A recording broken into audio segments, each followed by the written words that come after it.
నమస్తే మిత్రులారా, నేను జర్నలిస్ట్ రమేష్ని. ఇప్పటివరకు కూడా బండి భగీరథ్ అనే నేరస్తుడిని పోలీస్ శాఖ ఇప్పటివరకు పట్టుకోకపోవడం ఇది చాలా వరకు సిగ్గుచేటని చెప్పుకోవాలి. మన తెలంగాణ రాష్ట్రంలో పోలీస్ వ్యవస్థ బండి భగీరథ్ని కాపాడడానికి సర్వత్రా ప్రయత్నాలు చేస్తూ ఉన్నారు. వాళ్ళు శక్తిని మించి ప్రయత్నం చేస్తూ ఉన్నారు. ఇట్లాంటి పరిస్థితి అంటే నిన్న బండి భగీరథ్కి నోటీసులు ఇచ్చారు. నువ్వు తప్పకుండా నిన్నటి రోజున హాజరు కావాలని చెప్పేసి నోటీసులు ఇస్తే బండి భగీరథ్ నాకు వీలు పడదు, నాకు ఇంకో 2 రోజులు టైం కావాలని చెప్పేసి త్రూ ఈమెయిల్ ద్వారా ఆయన తిరిగి రెస్పాండ్ అవ్వడం జరిగిందట. మరి పోలీస్ శాఖ మరి ఆయన ఫోన్లు 2 రోజుల నుంచి స్విచ్ ఆఫ్ వస్తున్నాయి, 2 ఫోన్లు స్విచ్ ఆఫ్ వస్తున్నాయి అని చెప్పిన బండి సంజయ్ కుమారుడి గురించి చెప్పిన ఇదే డీసీపీ రితిరాజు గారు నిన్న ఈమెయిల్ నుంచి వచ్చిన మెసేజ్ పరంగా చూసుకుంటే, ఆ మెయిల్ పరంగా చూసుకుంటే ఎక్కడి నుంచి వచ్చింది, ఏ ఏరియా నుంచి వచ్చింది, ఏ ఫోన్ నుంచి వచ్చింది, ఎక్కడ లొకేషన్ యాక్టివేట్ అయిందని చెప్పేసి సైబర్ క్రైమ్ డిపార్ట్మెంట్ దీనిపైన పూర్తి స్థాయిలో ఇంట్రాగేషన్ చేసి ఆ సెల్యులార్ టవర్ని ఎక్కడుందో లొకేషన్ని చేపట్టి బండి భగీరథ్ని తీసుకొచ్చి బొక్కలో వేసి ఒక ఆడబిడ్డని మోసం చేసిందే కాకుండా అందులోనూ ఆ అమ్మాయి యొక్క ఫొటోస్ని, ఆ అమ్మాయి యొక్క క్యారెక్టర్ని ఆ తోటి అమ్మాయిలతోటి షేర్ చేయడం ఇట్లాంటివి చేస్తున్నప్పుడు చెప్పు తీసుకొని దవడ మీద జరవాల్సింది పోయి ఈరోజు కాంగ్రెస్ ప్రభుత్వం సర్వాత్రంగా వాళ్ళకు మంచి సాయం చేస్తూ ఉంది. ఎందుకంటే టెంపర్ సినిమాలో డైలాగ్ ఉంటుంది కదా, మేరా భారత్ మహాన్ అనుకుని మాట్లాడతారు. ఎందుకని మాట్లాడతారంటే ఇక్కడ ఇష్టం వచ్చినట్టు అత్యాచారం చేసుకోవచ్చు, మైనర్ అమ్మాయి అయినా మేజర్ అమ్మాయి అయినా ఏదైనా చేసుకోవచ్చు. మళ్ళీ ఏదైనా కేసులు అయితే కోర్టు కాడికి పోయి దాన్ని తప్పిచ్చేస్తారు, ఉల్టా బనాయి చేస్తారు. ఎట్లా తెలుసా, ఆ అమ్మాయిదే తప్పు.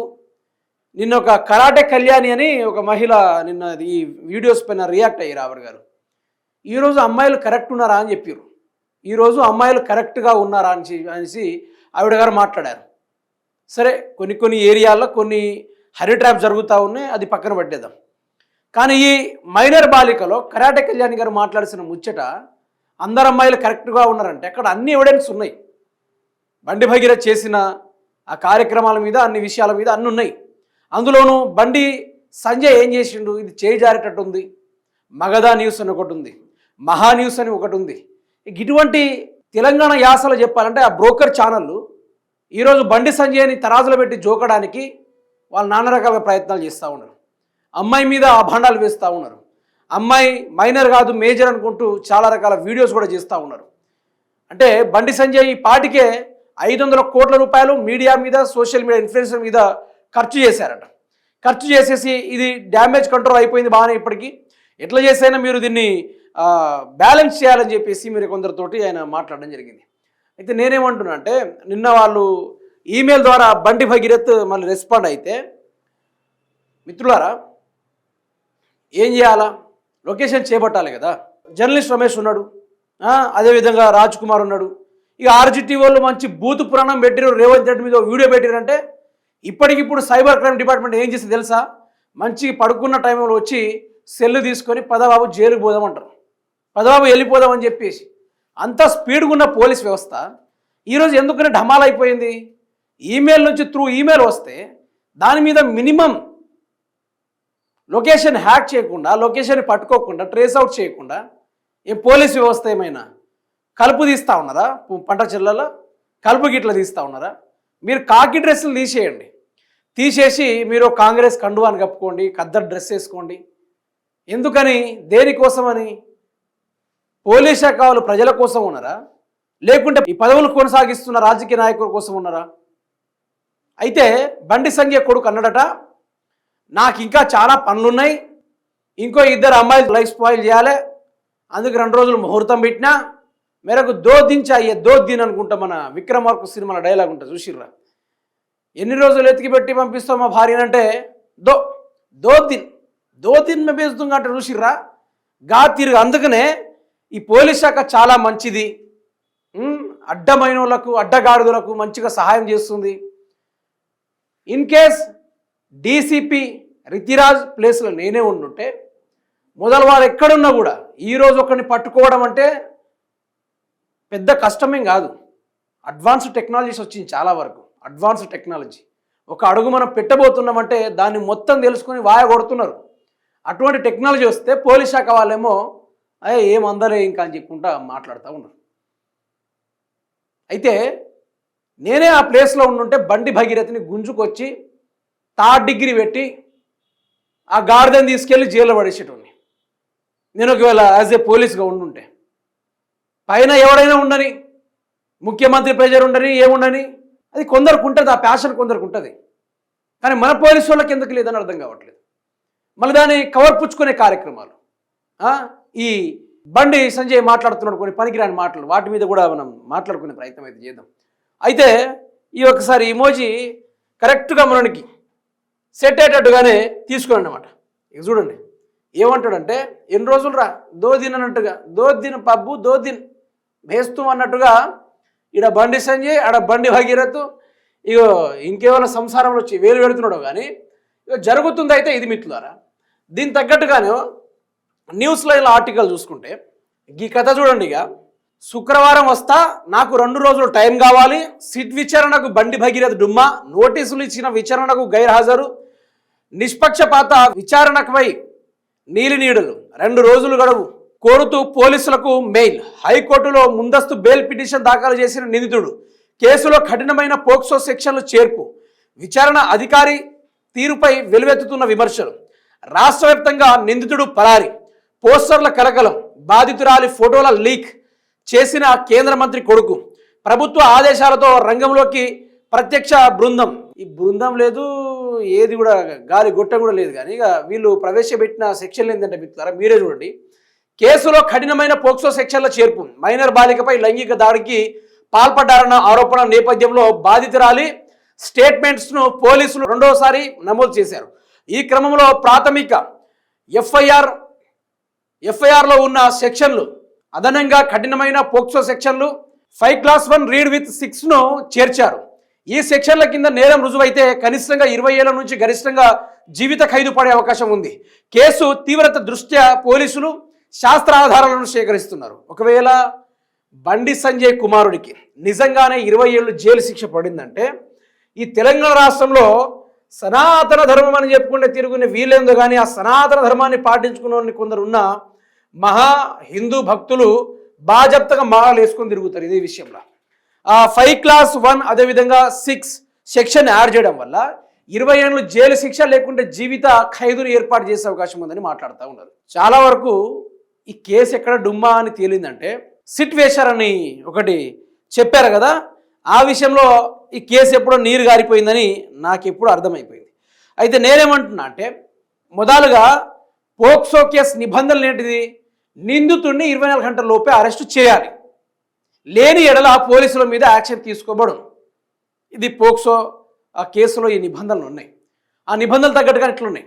మరి ఈరోజు పోక్సో కేసులో ఎఫ్ఐఆర్ నమోదై ఈరోజు 2 రోజుల నుంచి తెలంగాణ రాష్ట్రంలో ఇంకా ఏ అమ్మాయిల జీవితాలను ఆగం చేయాలని చెప్పి తిరుగుతున్న ఇదే బండి భగీరథ్ను పోలీసులు పట్టుకోలే.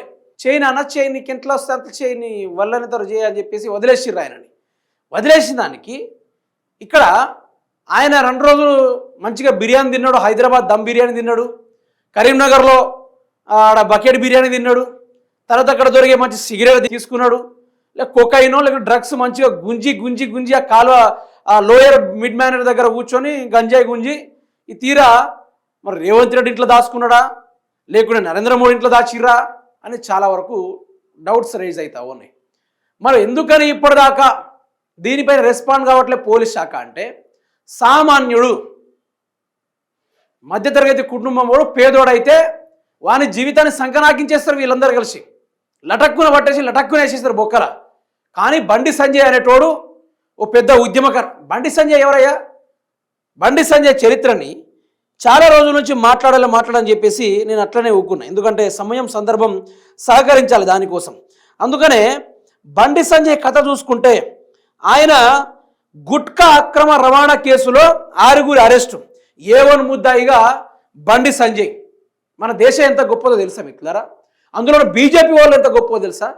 బీజేపీ వాళ్ళ చరిత్ర చూసుకుంటే అత్యాచారాలకు పాల్పడిన వాళ్ళు, అదేవిధంగా మహిళలపైన లైంగిక వేధింపులు చేసిన వాళ్ళు.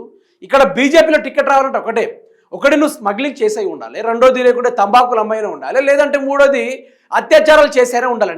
నీ ట్రాక్ రికార్డ్ మీద చూసుకుంటే వెనకాల మొత్తం బ్యాక్గ్రౌండ్ దద్దరు వెళ్ళిపోవాలి. అట్లా ఉంటే నువ్వు బీజేపీ ఎంపీగా కేంద్ర మంత్రి ఎందుకు? నువ్వు ప్రధానమంత్రియే. ఇంకా మన తెలంగాణ రాష్ట్ర ప్రజలు కానీ దేశ ప్రజలు ఎంత గొప్పలో తెలుసా? చాలా గొప్పలు. మన ప్రజల మేధావులు మొదలు.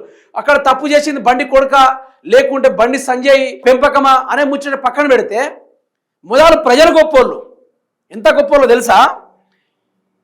ఓటుకు నోటు కేసులో దొంగ ఎవడాడు? దొంగ దొరికిన దొంగని మనల్ని ఏం చేసిర్రో మీరు చూసిందే, అంతేనా కదా? అందులోనూ ఆయన చుట్టుపక్కల ఉన్న సలహాదారులు కావచ్చు, ఈరోజు రాజ్యసభ పదవులు అనిపిస్తున్న కావచ్చు, లేకుంటే ఆయనకు సలహాదారులుగా ఉండి కొన్ని కబ్జాలకు పాల్పడుతున్నారు కావచ్చు, వీళ్ళందరూ శ్రీరామచంద్రుడి దగ్గర నుంచి వచ్చి భజన చేసుకునేట్టు అనుకున్నారా? దొంగలు, మోస్ట్ వాంటెడ్ క్రిమినల్స్ అందరూ చుట్టూ ఉన్నారు. ఎవరు చుట్టూ ఉన్నారో కూడా మీకు తెలుసు. ఇప్పుడు బండి సంజయ్ బీజేపీ గురించి మాట్లాడదాం. బీజేపీ మతం, ఇక వీళ్ళే ఉన్నారు మతాన్ని కాపాడడానికి. ఎవ్వరు లేడు మతాన్ని కాపాడడానికి. నిన్న కాక మొన్న ఒక మహిళ అంటుంది, ప్రచారం చేస్తుంది, జర్నలిస్ట్ శంకర్ గారు కూడా లైవ్లో తీసుకున్నారు ఆ మహిళని. ఏమంటున్నారంటే, శ్రీకృష్ణుడు రాముడిని మీరు చూస్తారో లేదో మనకు తెలియదు, కానీ నరేంద్ర మోడీ చూడ్డానికి రండి అని చెప్తే, అంటే ఇక్కడ శ్రీరాముడిని శ్రీకృష్ణుని కించపరిచినట్టు మాట్లాడుతున్నారా? అంటే ఆయన కంటే గొప్ప నరేంద్ర మోడీ అంటే యుగ పురుషుడు అండి అని చెప్తున్నారు ఆ మహిళ. యుగ పురుషుడు, మీకు గ్రంథాల గురించి తెలుసా? మతం గురించి తెలుసా? హిందూజం గురించి తెలుసా అని చెప్పేసి ఆ మహిళ మాట్లాడుతా అంటే నాకు అనిపించింది, నేను రామాయణం చదివాను, వాల్మీకి చరిత్ర చదివాను, తెలంగాణ రాష్ట్రం కాదు భారతదేశంలో ఈ హైందవ ధర్మాన్ని కూడా నేను చదివాను, శివపురాణాన్ని చదివాను. ఈరోజు ఆ యొక్క విష్ణువు రకరకాల అవతారాలు అవతరింపజేస్తే విష్ణు అవతారాలను కూడా చదివాను. అన్ని ధర్మాల్లో అన్ని గ్రంథాల్లో చెప్తున్నది ఏంది మిత్రులారా అంటే, ఒక యుగానికి ఒకరు వస్తారు. అన్యాయం అధర్మం పెరిగినప్పుడు ప్రజలు తప్పుదోవన పోకుండా అవతార పురుషులు వస్తారు అని చెప్పేసి ఉంటుంది. అందులో నేను భారతదేశం మీద మొట్టమొదటిగా అడుగుపెట్టింది మాత్రం కల్కి భగవాన్. నేను మొన్న కూడా ఇది చెప్పిన, కల్కి భగవాన్ ఇది హిందూ ధర్మంలో ఉంటుంది, హిందూ గ్రంథాల్లో కూడా ఉంటుంది. దీన్ని ఎవడు చదవడు, నాకు తెలిసినంత మోస్ట్లీ ఎవడు చదవడు. తర్వాత హైందవ గ్రంథం ఏం చెప్తుంది? నీతిగా నిజాయితీగా బతుకు, నీ అపార నమ్మకాన్ని ఈశ్వరుడి మీద పెట్టు, ఈశ్వరుడి మీద నమ్మకం పెట్టేయండి, ఈశ్వరుడు అనే దైవం పైననే మొత్తం మీ యొక్క ధర్మాలను ఏ విధంగా నడవాలో అది చూసి నేర్చుకోనని చెప్పి భగవద్గీతలో ఉంది. మానవ జీవితం ఏ విధంగా బ్రతకాలో ఉంది, అంతా ఉంది. అయితే వీళ్ళందరూ ఏం చేస్తారు? బీజేపీ వాళ్ళు ఈ సమస్యల మీద ఎప్పుడన్నా సమస్య అయితే వీళ్ళు బయటకు వచ్చి మాట్లాడరు. ఇప్పుడు కేటీఆర్ని తిట్టాలి అంటే కథం, వీళ్ళ నోటి నుంచి వచ్చే ముచ్చట ఒక్కటే, చలో కేటీఆర్కి రకుల్ ప్రెస్కి అంటగట్టండి, ఇక అంటగట్టండి అని చెప్పేసి అంటగడతా ఉంటారు వీళ్ళు.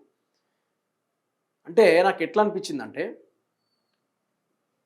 బలంగా ఉన్న పార్టీ బీఆర్ఎస్ పార్టీ. ఇప్పుడు భారతదేశ చరిత్రలో ఇప్పటిదాకా ప్రతిపక్షంలో బలంగా ఉన్న పార్టీ ఏదైనా ఉందంటే అది బీఆర్ఎస్ పార్టీ మాత్రమే. అధికారం కోల్పోయినా, అధికారంలో కాంగ్రెస్ ఉన్న పాయింట్లలో తడిచిపోయేలాగా వాళ్ళు జనాల్లో తిరుగుతూ ఉన్నారు. ఇప్పుడు వాళ్ళ గురించి మాట్లాడమంటే ధర్మపురి అరవింద్ వచ్చి కూర్చుంటాడు. రఘునందన్, ఇక చట్టాలు చేసిన రఘునందన్ ఏం చదివిన ఆయన LAW లా చదివి చట్టాలు, పోక్సో కేసు యాక్టులు, ఇటువంటి చేసిన వాటికి ఎటువంటి శిక్షణలు వేయాలి, ఎటువంటి శిక్షణ వేయాలి అని మాట్లాడాల్సిన అటువంటి గొప్ప అడ్వకేట్ ఆయన కూడా ఈరోజు నోరు మూసుకొని ఉన్నాడు. ఎందుకో తెలుసా? ఇంకో 90 ఎకరాలు పట్టా ఎక్కియాలట. ఆ పట్టా ఎక్కియాలంటే మాట్లాడకుండా ఉండాలి. దానికి కేంద్ర మంత్రి తోడు కావాలి, రేవంత్ రెడ్డి సీఎం సంతకం కావాలి. ఆ మనిషికి అట్లా. ఈటల రాజేందర్ గారు, ఇక ఆయన గురించి చెప్పొద్దు. ఇక ఆయన ఉన్నా ఒకటే లేకున్నా ఒకటే అన్నట్టుగా ఉంటున్నాడు. తర్వాత ఎవరు? రాజాసింగ్ కొడుకు షెడ్డోడే, తండ్రి మాత్రం బంగారం అంటాడు ఆయన అట్లాంటోడు. ఇక బీజేపీ వాళ్ళు చాలామంది ఉన్నారు. ఈ పనికి మాలిన సంత అది. నేను ఒకటే చెప్తా, పనికి మాలిన సంత అది. బత్తాయి బ్యాచ్లు అంటారు, చూసిర్రా?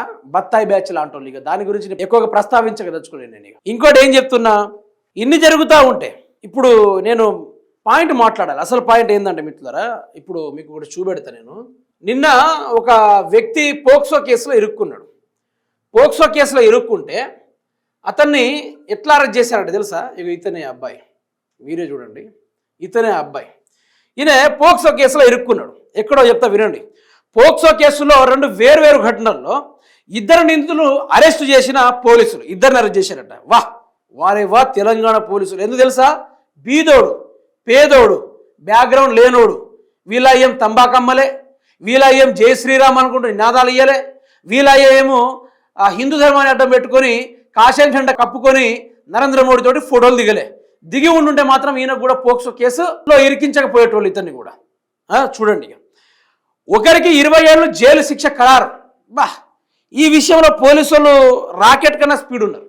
ఎక్కడ జరిగిందో వినండి. ఇది సంగారెడ్డి జిల్లా రాజంపేటలో మైనర్ బాలికపై అత్యాచారానికి పాల్పడిన యాదగిరి అనే వ్యక్తికి 20 ఏళ్ళు జైలు శిక్షతో పాటు 5,000 జరిమానా విధించిన పోక్సో ప్రత్యేక న్యాయమూర్తి శ్రీలేఖ నిర్మల్ జిల్లా మామడ మండలంలోని ఓ గ్రామంలో 6 ఏళ్ల బాలికపై లైంగిక దాడికి పాల్పడిన ఏపీ ఒంగోలు ప్రాంతానికి చెందిన వీరయ్య అనే వ్యక్తి బాధిత బాలిక తల్లిదండ్రుల ఫిర్యాదు మేరకు నిందితుడిని అదుపులోకి తీసుకున్న పోలీసులు. ఇది ఇక పోలీసులకు ఇట్లా ఉత్సాహంగా పనిచేసారు. మరి బండి భగీరథ విషయంలో ఎందుకు చేస్తలేరు అని అడుగుతున్నా. అయితే మళ్ళీ ఇంకొకసారి చెప్తున్నా, ఏ పార్టీ భారతదేశంలో అత్యంతగా లైంగిక వేధింపులకు పాల్పడిందని మళ్ళీ ఒకసారి గూగుల్లో కొట్టండి. లటక్కుని వచ్చేస్తుంది ఫస్ట్ వెబ్సైట్లో, ఫస్ట్ చరిత్రలోనే ఇట్లా నిటారుగా దిగితే అనుకుంటా బీజేపీ అనుకుంటూ వస్తుంది. అర్థమైందా? నేను ఏమంటున్నా అంటే, ఈ రాష్ట్రంలో నీకు బ్యాక్గ్రౌండ్ ఉందనుకో, నువ్వు ఏదైనా చేయొచ్చు. తంబాకు అమ్మొచ్చు, మొదలు తంబాకే అమ్మొచ్చు. ఎందుకంటే తంబాకుని కూడా మనలో తీసుకొచ్చి రాజకీయ నాయకులు చేయరా? మనోళ్ళు గొప్పోళ్ళు మొదలు, వాళ్ళు కాదు, వాళ్ళ ఎజెండా మీద వాళ్ళే ఉన్నారు. తంబాకు అమ్ముకున్నోడు వచ్చి అధికారం ఉంటే ఇంకా తంబాకు ఎట్లా అమ్మాలో వానికి మంచి ప్లాన్ ఉంటుంది. ఇప్పుడు ఓటుకు నోటు కేసులో దొరికినోడు ఇంకా ఎన్ని దొంగతనాలు చేయాలో వాని మైండ్ వానికే ఉంటుంది. అంతేనే కదా? మరి దోచుకునేటోడికి ఒక సామెత యాదికి వచ్చింది. దోచుకునేటోనికి మంచి అధికారం ఇస్తే వాడు ఏం చేస్తాడు? దోచుకుంటూనే ఉంటాడు. అయితే ప్రజలు ఏం చేశారు తెలుసా? ఒకనొక్క ప్రమాణ స్వీకారం చేసిందట. ఏమని చెప్పాలనా? మళ్ళీ ఇంకొకసారి ఎవరిని మోసం చేయరని చెప్పి. ఎవరిని మోసం చేయాలంటే గొర్రెలు ఏం చేసినాయి? నిజమే కావచ్చు అని తలకాయ ఊపినాయి. తర్వాత ఇంకేం ముచ్చట? ఒక పులి పశ్చాత్తాపం ప్రకటించిందట. ఇంకెప్పుడు అడవులలో ఉన్న జీవుల్ని నేను నాకు అడవి పైన నన్ను రాజుని చేయండి అని చెప్పేసి పులి వాగ్దానం చేసిందట. పశ్చాత్తాపానికి గురైందట. గొర్రెలు ఏం చేసినాయి? అమ్మ, పులి మారిపోయిందిగా, మనం పచ్చిగడ్డి తినొచ్చు, ఎండుగడ్డి తినొచ్చు, నీళ్లు మనమే తాగొచ్చు అనుకుని వాళ్ళు అనుకున్నాయి. ఇప్పుడు నక్కకు అధికారం వచ్చే, ఇటు పులికి అధికారం వచ్చే. వాటి ప్రత్యక్ష పనేంది? వేటాడి చంపి తినడం పులి లక్షణం. నక్కదేంది? గుంట నక్క ఆలోచనలు. ఎవరిని ఎట్లా మస్కి కొట్టాలి, ఎవరిని ఎట్లా బురిడి కొట్టించాలి అనే విషయంలో అవి బాగా ఆరితేరుంటాయి. అందుకని గొర్రెలు ఏం చేసినాయి? అవును అని తలూపినాయి. అర్థమైందా? మొదలు జనాలు కరెక్ట్ ఉంటే ఇవన్నీ సోది అంత రాదు, ఈ పెంట అంత రాదు, ఈ సంత, ఈ బత్తాయి ముచ్చట ఇదంతా ఎందుకు వస్తుంది? దేనికోసం వస్తుంది? ఒక్కటి క్లారిటీగా అర్థం చేసుకోండి. ఫస్ట్ జనాలు చక్కగా ఉండాలి. ఎవడో చెప్తున్నాడని చెప్పి సాయంత్రానికి సాయంత్రం, రాత్రి ఏదో జరిగిపోయి జబ్బల మీద జెండాలు ఎత్తుకొని పోయి ఓట్లేస్తే ఈరోజు బుక్కెడు బువ్వ దొరకాలంటే మనం 6 గంటలు కష్టపడాలి. కష్టపడిన తర్వాత ఆ పంటను అమ్ముకోవాలి, గిట్టుబాటు రేటు ఉండాలి. అవన్నీ అయిపోయిన తర్వాత చేతికి 10 రూపాయలు వస్తాయి. పిల్లల్ని చదువుకోవాలి. ఆ వ్యవస్థను ఏర్పాటు నాయకుడిని ఎన్నుకోవాలి తప్ప ఒకడు తంబాకు అమ్ముకునేటువంటి అధికారం ఇస్తారు, ఓటుకు నోటు కేసులో దొంగగా దొరికిన ఒకరికి అధికారం ఇస్తారు. ఇది కాదు. ప్రజలు మొత్తం మొదలకు చైతన్యవంతం కావాలి. చాలా వరకు ప్రజలు చైతన్యవంతం కావాలి. ఇందులో A1 ముద్దాయిగా బండి భగీరథ్ ఉన్న, A2 ముద్దాయి మాత్రం ఎవరు మిత్రులారా? బండి సంజయ్ అని చెప్పాలి.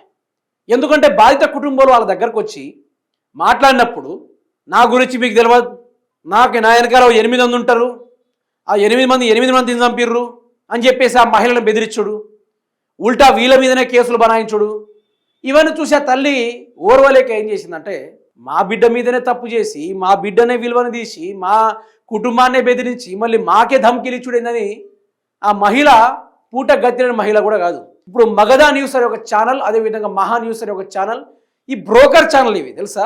Broker number 1 broker channel. వీళ్ళని తన్ని తెలంగాణను తరిమేస్తే కొంచెం బాగుపడుతుంది తెలంగాణ. వాళ్ళు ఏమంటున్నారు? మైనర్ బాలిక కాదు, ఆమె మేజర్ బాలిక. ఆ అమ్మాయి తల్లిదండ్రులు రియల్ ఎస్టేట్ వ్యాపారంలోకి దిగి మొత్తం నష్టపోయిండు. ఆ అప్పులన్నీ కూర్చడానికి బిడ్డను ముందు ఎరగా పెట్టి డబ్బులు సంపాదించడం చెప్తున్నాడు. అరే లంబడి గాడిదలారా, మీరు మనిషికి పుట్టిర్రా, గాడిదలకు పుట్టిర్రా, కడుపుకు అన్నం తింటుర్రా, గడ్డి గిట్ల తింటుర్రా? వీళ్ళని మొదలు చెప్పించి దవడపట్టి జరవాలి వీళ్ళని. ఇలాంటి వాళ్ళని తెలంగాణ నుంచి పారద్రోలాలి. మీకు డబ్బు వచ్చింది కావచ్చు, కానీ ఎథిక్స్ అది కాదురా. జర్నలిజం ఎథిక్స్ అది కాదు. మొదలుగా కంప్లీట్గా ఒక వ్యవహారం పైన అవగాహన తెచ్చుకోవాలంటే డీప్ ఇంట్రాగేషన్ జరగాలి ముందు. వితౌట్ ఇంట్రాగేషన్ జరగకుండా ఎవరో డబ్బులు ఇస్తే వాడిని నాకడానికి తయారవుతారా మీరందరూ కలిసి?